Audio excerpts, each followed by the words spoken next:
The Lions Gate Bridge was a parking lot that night, and the rain coming off the inlet was the kind that doesn't fall so much as hang in the air, soaking through your wool coat before you've made it from the car to the door. February in North Vancouver, my granddaughter's confirmation supper, and I was 38 minutes late. I'd phoned ahead from the lot at the church when I realized the bridge was backed up to the causeway. My daughter said, "Oh, Dad, no rush. We'll save you a plate," and her voice had that breezy quality I'd come to mistake for warmth over the past few years. I hung up and sat in the car a minute, watching the wipers, thinking about how proud my wife would have been of Hazel today, 12 years old, hands folded, that little white dress. Margaret had been gone 4 years that month.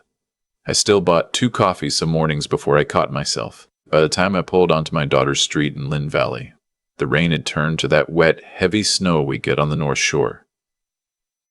The houses were lit up, big front windows, kids' bikes propped against garages.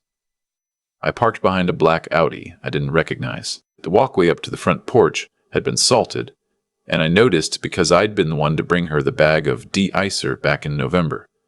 The cedar wreath on the door was the one I'd given her 2 Christmases ago.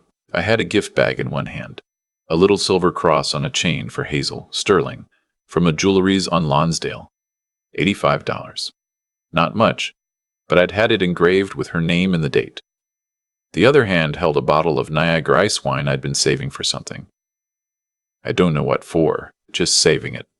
The front door was unlocked. It usually was when company was over. I stepped into the entryway and stopped to take off my boots, the way you do, and that's when I heard him. My son-in-law's voice carrying from the dining room. Honestly, I was praying he'd cancel. Every supper, it's the same lecture. The man cannot read a room to save his life. Laughter. Not polite laughter. The full, loose kind, the kind you hear at a pub after the 3rd round. Then another voice I half recognized, one of his work friends saying, "Maybe he had a stroke on the bridge." More laughter. And then my daughter's voice. My Joanne. Don't even joke. Honestly, the day Dad finally checks out, I'm booking Maui. Laughing while she said it. Laughing the way she used to laugh when she was 9 and her mother would catch her trying to sneak the dog treats. I stood in the entryway with one boot on and one boot off, the gift bag in my hand, the bottle of ice wine in the other, and I listened to my daughter laugh about my death. I didn't move for what must have been 10 or 15 seconds.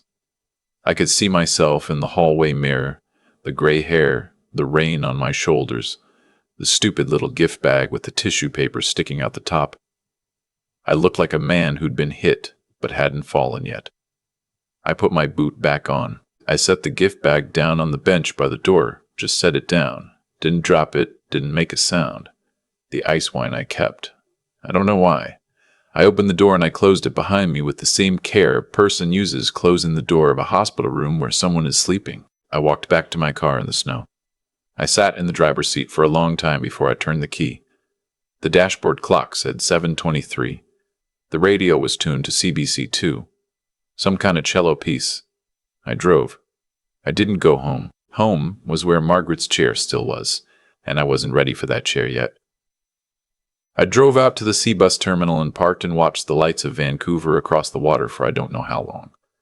My phone rang twice. Joanne? I didn't answer. The 3rd time, I shut it off. What I did instead was open my banking app. RBC. I'd been with them since 1978. I scrolled back through the transfers. $2,000 on the 1st of every month, every single month, going to Joanne and Trevor's joint account, labeled house help by my own hand.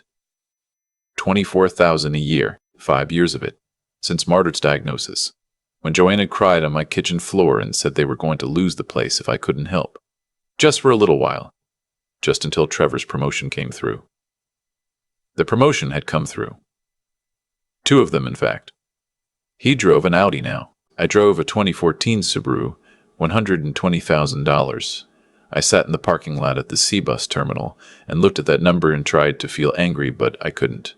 What I felt was something colder than that and quieter. The way you feel when a piece of equipment you've trusted for decades finally fails, and you stand there looking at it, and you understand that it isn't coming back.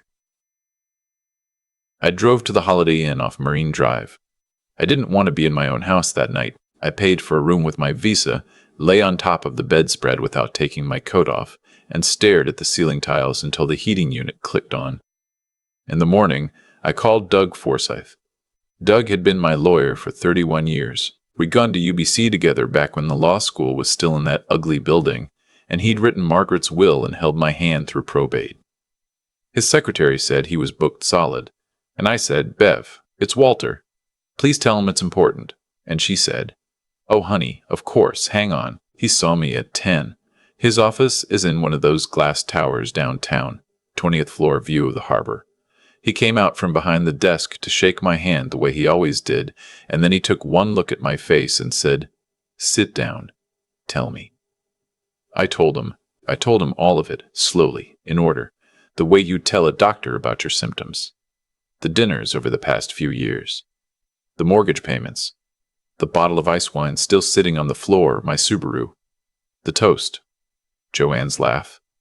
He didn't interrupt me. He took notes on a yellow legal pad, the same kind he'd used in 1992. When I finished, he set down the pen. "Walter," he said, "did you ever put the loan terms in writing?" I had. That was the thing. Doug himself had drafted it 5 years ago. When I'd told him what I was about to do, a simple promissory note, signed by both Joanne and Trevor, acknowledging the funds as a loan repayable on demand, no interest, secured by the house. I'd nearly forgotten about it. I'd filed it in the cabinet in my study and gone on with my life, because she was my daughter, and you don't think about pieces of paper when it's your daughter. Doug went very still for a moment. Then he said, "Walter, I want you to be very sure about this. Once we send a demand letter, there is no quiet path back." "Are you sure?"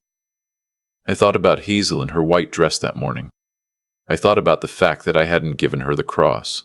I thought about Margaret, who had been the one in our marriage who believed in second chances, and who would have wanted me to find a way through this without lawyers. And I thought about the way my daughter had laughed. "I'm sure," I said. The demand letter went out by registered post the following Monday. 45 days to repay $120,000 in full, or proceedings would commence in the BC Supreme Court. Doug's letter was brief and professional and devastating, the way the best legal writing is. He sent me a copy. I read it twice and put it in the cabinet beside the original promissory note. For 3 days, my phone was silent. Then it began. Joanne first. Voicemails. The tone shifted from confused to wounded to furious over the course of an afternoon. "Dad, what is this? Dad, we need to talk. Dad, are you actually doing this to us? Dad, this is insane. We're family." Then Trevor, leaving a message in that smooth, deal-closing voice he used at his real estate firm. "Walter, mate, I think there's been a real misunderstanding here. Let's grab a coffee." I didn't answer any of them. Doug had been clear. All communication through his office. I sat in my kitchen drinking my 1 cup of decaf in the evening, the way Margaret and I always had, and I let the phone ring. What I did pick up on the 5th day was a call from my grandson, Eli, 21, in his 3rd year at SFU studying engineering. Joanne and Trevor's first child, born when Joanne was barely out of her own university. He was the reason I'd kept showing up to those Sunday suppers, if I'm honest. He looked like his grandmother around the eyes. "Granddad," he said. His voice was careful. "Mom told me what's happening. Are you okay?" I told him I was. I told him that what he was hearing from his mother was probably not the whole story, and that when he was ready to hear my version, I'd tell it to him plainly, but I wouldn't push. He was quiet for a long time on the line, and then he said, "Okay, Granddad, I'd like to hear it. Can I come over?" He came that Saturday. I made coffee, the proper kind, and we sat at the kitchen table where his grandmother used to roll up pie crust, and I told him everything. I didn't dress it up. I told him about the toast, word for word. I told him about the money. I showed him the bank statements. He sat very still, hands wrapped around his mug, and when I finished, he said quietly, "I've heard them say things, Granddad, about you. I didn't know it was that bad. He told me his mother had started coloring her hair the same shade as a woman from her tennis club. He told me that Trevor had bought a boat last summer, kept down at Granville Island, that they hadn't told me about because his mum said, "Granddad gets weird about money. I gets weird about money." I'd been writing them a check for $2,000 a month for 5 years. "What can I do?" Eli asked. I told him to do nothing, to live his life, to finish his degree. I told him I loved him, and that whatever happened between me and his parents was not his to carry. He nodded, but I could see he was already carrying it. The first countermove came through their lawyer, a fellow named Ramsey, out of a Yowtown firm. Doug knew him slightly. The letter argued that the funds had been gifts, that the promissory note had been signed under duress, that my late wife's illness had affected my judgment at the time of drafting, and that I was now, possibly, suffering from the early stages of cognitive decline. I read that letter 3 times, the cognitive decline part. My own daughter had told her lawyer that her father was losing his mind. Doug called me the same afternoon. "Walter, I want you to do something for me. I want you to see Dr. Lalani. Tomorrow, if she can fit you in. I want a full cognitive assessment on the record, dated, signed. We get ahead of this now." I went the next morning. Dr. Lalani had been my GP since Dr. Beaumont retired. She walked me through the MOCA, the standard cognitive screening, and a longer assessment. I scored 30 out of 30 on the MOCA.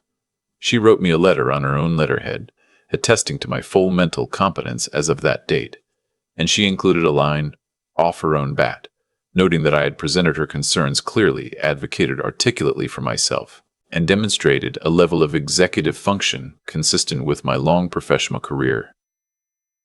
She knew. She didn't ask why I needed it. She knew.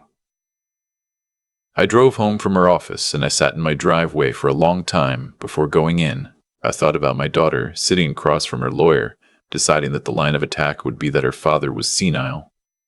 5 years of $2,000 checks, 12 years of birthday cards in my handwriting.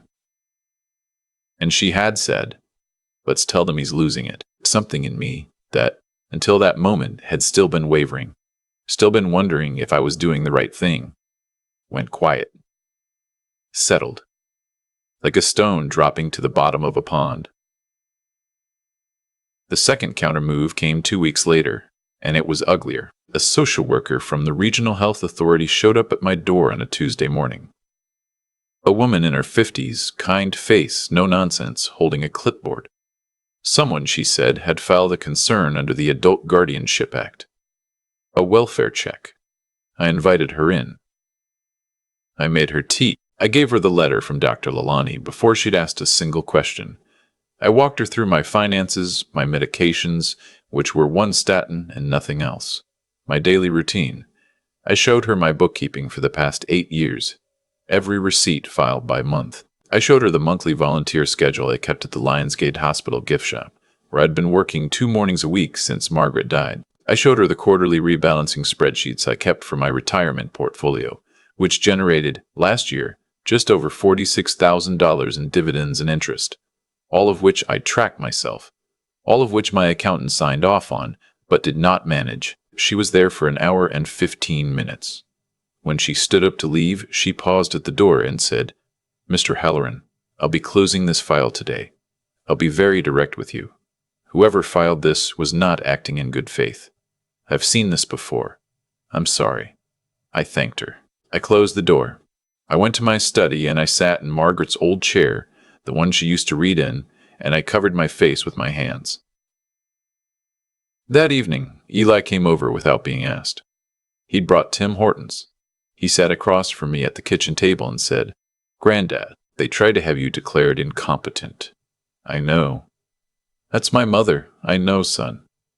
He cried quietly at the kitchen table. I let him. I did not cry. I had cried out behind the wheel of the Subaru on the drive back from Doug's office the day we filed, and I had not cried since, and I would not cry again about this. Not because I was hard, but because some part of me had understood on the night of Hazel's confirmation that the daughter I'd been mourning had been gone for some years already. I had simply been late to notice. The case did not go to trial. It rarely does, with documentation as clean as ours was. 6 months after the demand letter, in a mediated settlement at a conference room in Doug's office, Joanne and Trevor agreed to repay the full $120,000, plus my legal costs, plus interest at the prejudgment rate set by the court. The settlement was secured against the house in Lynn Valley. They had 90 days to refinance or sell. They could not refinance. Trevor's debt-to-income ratio, it turned out, was a disaster. The Audi was leased. The boat at Granville Island had been bought on a line of credit secured against the house I'd helped them keep. There was nothing left to borrow against.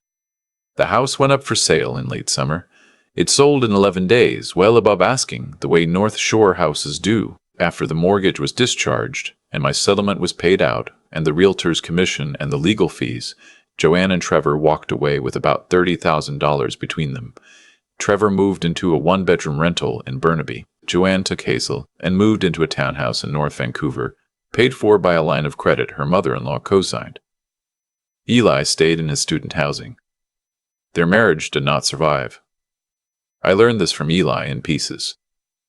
Trevor had been gambling, mostly online sports books, mostly hidden. The boat was the tip of an iceberg.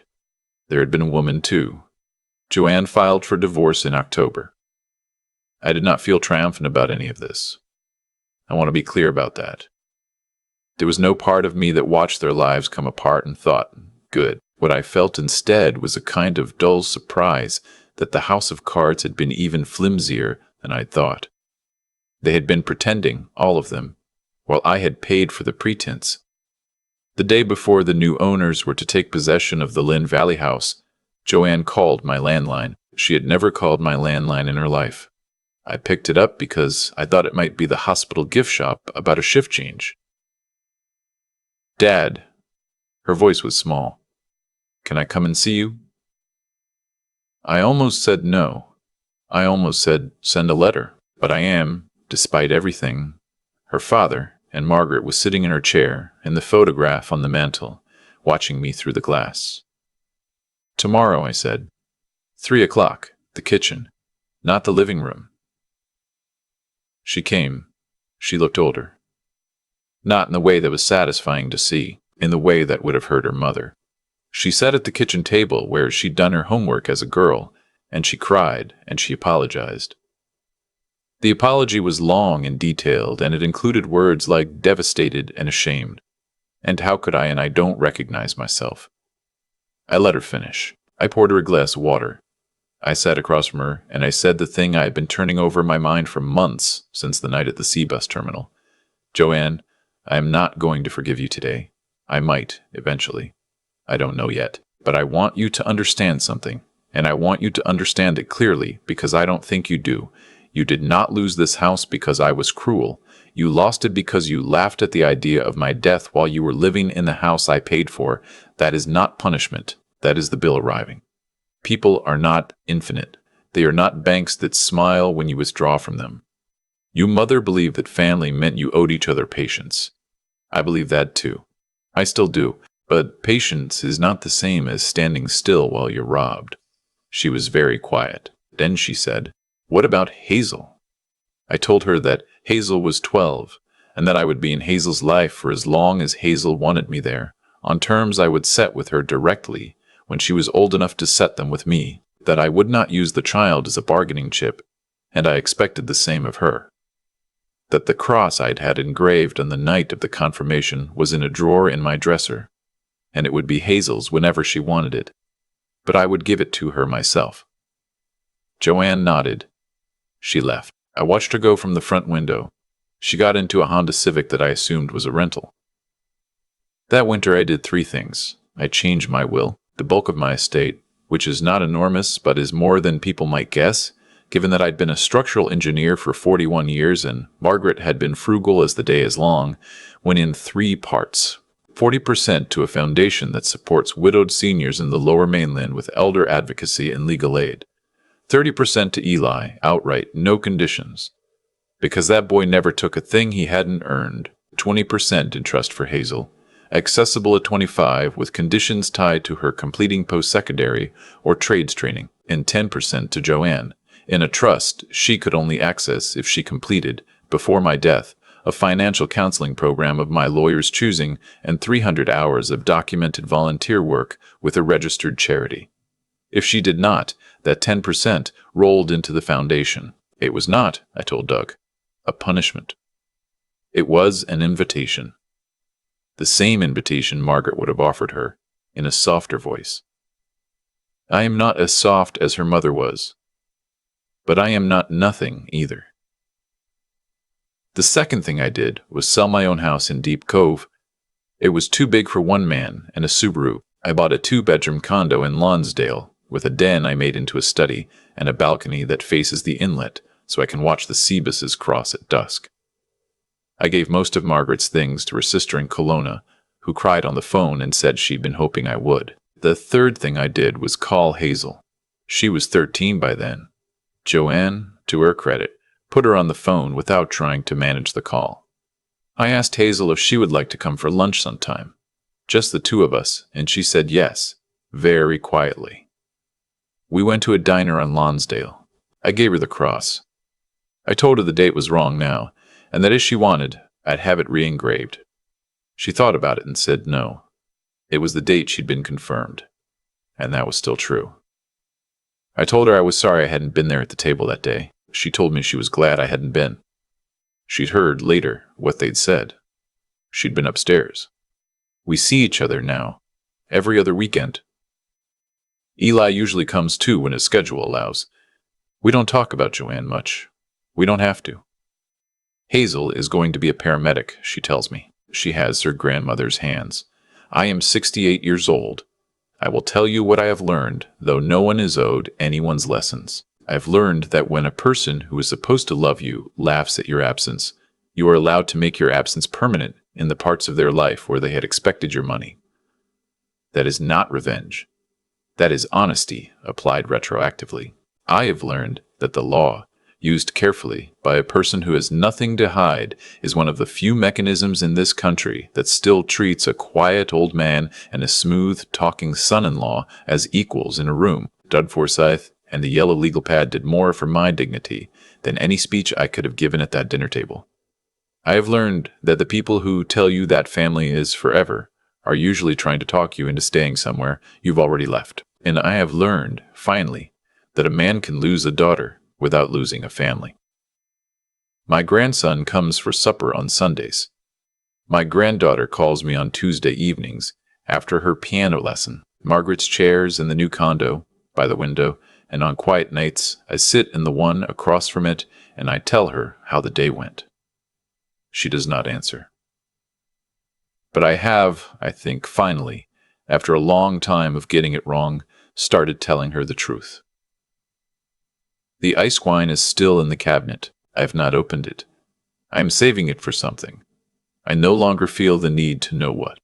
I sat in Margaret's chair the other evening, the one I moved to the new condo, and I thought about something my old foreman used to say on the job sites back in the 80s. He said a structure does not fail at the moment it falls. It fails years earlier, in a weld nobody inspected, in a tolerance somebody fudged because the deadline was tight. By the time it comes down, you are only watching the consequence of an old decision. That is what happened in our family. The night I stood in Joanne's entryway with one boot on and one boot off.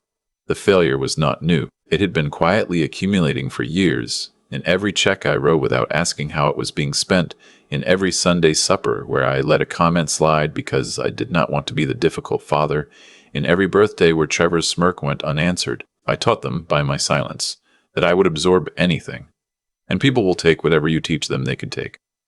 I do not say that to excuse what they did. Joanne made her own choices.